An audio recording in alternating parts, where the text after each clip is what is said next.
The reason we say that is because he's the only one that has been in the was column and then came into the became column and then can go back to the was column. So if we want to be connected to God, then we need somebody who's been there before.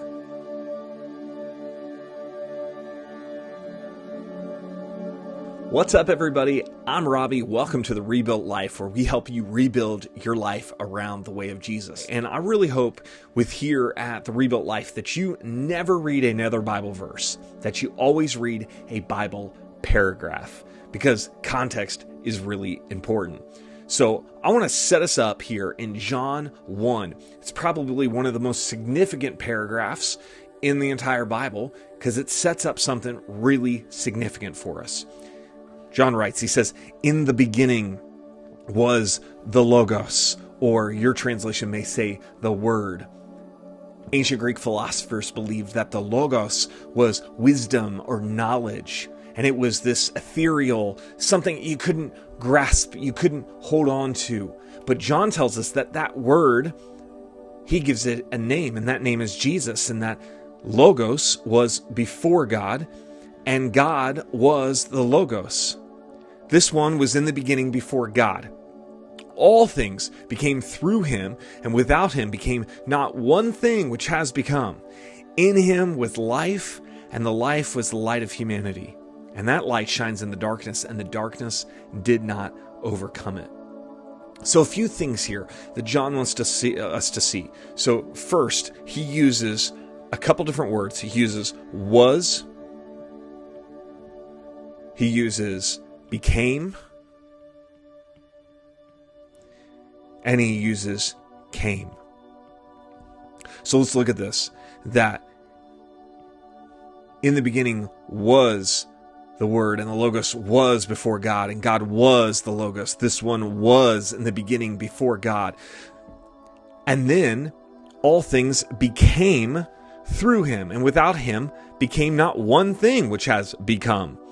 So John is actually setting up something pretty important here, and that he's setting up two realities. That there is one reality under was, and then there's another reality of what became. That the was reality is God, Logos, Jesus, and then became is all things. Anything created came from Jesus. And so the one thing, though, all things became through him, and without him became not one thing which has become. In him was the life of light of humanity. So all things become. Now we find out in verse 14 that the Word, the Logos, becomes flesh. So the Logos builds this bridge from the was realm to the became realm, from the outside of created reality to created reality. And so this is really significant, because when we say as Christians that Jesus is the only way to get to God, the reason we say that is because he's the only one that has been in the was column and then came into the became column and then can go back to the was column. So if we want to be connected to God, then we need somebody who's been there before. This isn't just some guru we're following. This is God in the flesh. John does something else interesting here too, is that he uses this language of in the beginning. And this sounds a lot like Genesis 1:1. And now what is Genesis 1:1? That says, in the beginning, God created the heavens and the earth. And whether you're a Christian or a Jew or a Muslim, all believe that God, one God, created everything. And that he did this in the beginning. It's setting up this paradigm of reality for us as Christians, that in the beginning, God creates. And he creates you and he creates me. And then he brings light into the world.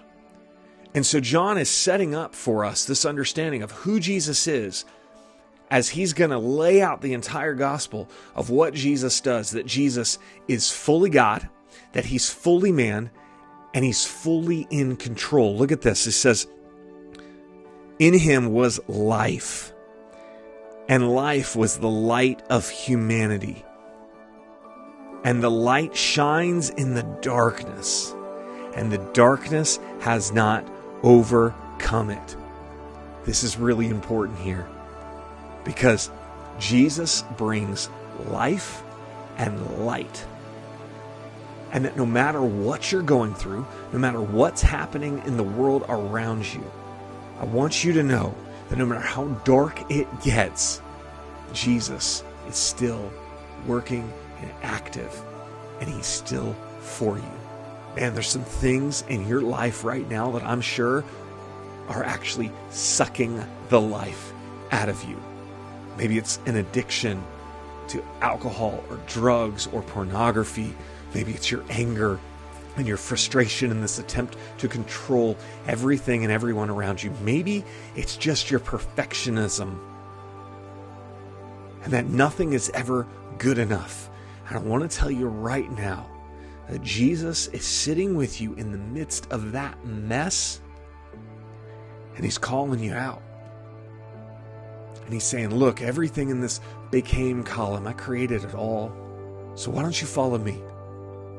Why don't you align your life to my teaching so that you can see everything I have for you in the was column? Everything that we can't see in this life that he wants to show us. So right now, maybe you need a new reality. You need a paradigm shifting change in your life. That's what Jesus is. So I hope that this has been helpful for you. Whatever you're going through right now, know that the darkness can never overcome the light, no matter what's going on. And that Jesus is for you, not against you, and that he loves you. So again, I'm Robby. Thanks so much for watching. If this has been helpful, maybe share it with a friend, hit like, subscribe. And until next time, hey, let's build something together.